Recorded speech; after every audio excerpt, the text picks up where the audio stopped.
Good morning, Pilipinas. Good morning, mga kababayan. Good morning sa ating lahat. Sa panahon ngayon, hindi na natin kailangan na tawag dito yung magbulag-bulagan. Kasi sobrang hirap na ang mga mamamayang Pilipino. Yung iba kasi hindi na nagsasalita dahil sa sabi nga nila, ordinaryong mamamayan ka lang naman bakit ka magrereklamo? Ganon lagi. Nasa laylayan lang naman kayo bakit kayo nagrereklamo? Alam ninyo sa panahon ngayon ng Administrasyon Marcos, mahirap ang magsalita. Kasi pag magsalita ka, nang naaayon naman sa nakikita nakikita natin sa panahon ngayon na puro kamahalan, lahat mahal ang bigas, mahal ang bilihin. Ultimo noon yung turon na 10 piso, ngayon 15 pesos na. Ang laki ng tinaas. Yung sibuyas noon yung sibuyas na makabili ka sa palengke, ang isang piraso is piso, 2 piso. Ngayon 5 piso, 6 na piso na.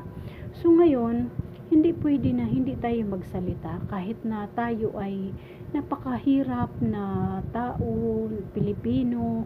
Kailangan natin magsalita kasi kung hindi tayo magsasalita na tayo na mamamayan, tayo na nahihirapan, hindi magigising ang nasa gobyerno, yung mga nakaupo ngayon. Alam niyo kasi pag magsalita ka, yari ka. Tatanggalin ka sa pwesto, kahit elected ka pa ng tao, tatanggalin ka sa pwesto, bibigyan ka ng kaso, o di kaya kung ano-ano lang ang ibebentang sa'yo once na nasa politika ka. Pero kung ordinaryo ka namang Pilipino, may Facebook ka, may YouTube ka, tatanggalin yung YouTube mo, tatanggalin yung Facebook mo.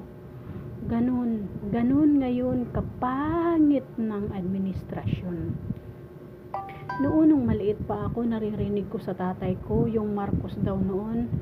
Sabi nila yung Marcos noon ang pangit din daw kasi yung mga tao daw noon, yung totoo, kumbaga maano ang bilihin, mura daw.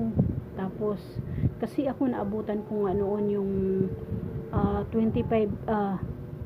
centimos na flour na may mga giring-giting sa gilid-gilid. Naabutan ko yun, 5 centimos yun. Aywan ko kung anong edad ako noon, pero mahirap pa rin kasi ang tao noon hindi makaakyat sa bundok. Kasi kung umakyat ka man sa bundok, papatayin ka doon. Oo. Kaya noon, marami ang mga hayop namin sa bundok. Iniwan na lang namin yung baboy, manok. Pumunta kami sa barangay namin, bumaba kami. Kasi yun nga noon na patay dito ng tao, sunog doon ng tao. Akala ninyo maganda yung Marcos noon? Hindi.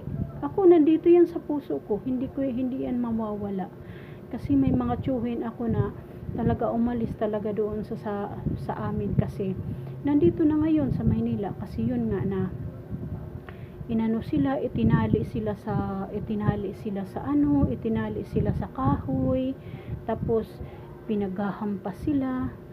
So siguro ko yung takot ng mga tiyuhin ko, pumunta dito sila sa Maynila, tapos dito na sila nagpamilya, hindi na umuwi. So kami na lang ang pumupunta dito sa Maynila na ganyan, nakikipagkita, nakikipagkamustahan, dahil sa hindi na talaga sila umuwi dahil sa noon sa Marcos noon na ang sabi pa nga nila Marcos pasista. Ewan ko yan kung ano ang noon, Marcos pasista daw. Tapos noon ang mga yung nasa bundok ng mga tao noon, may mga baril, mga NPE noon, hindi ka pwede na kunting mo lang doon, shot ka kaagad, bang, ganun. Yun ang Marcos noon. Kaya ngayon din parang ganun din, bumabalik.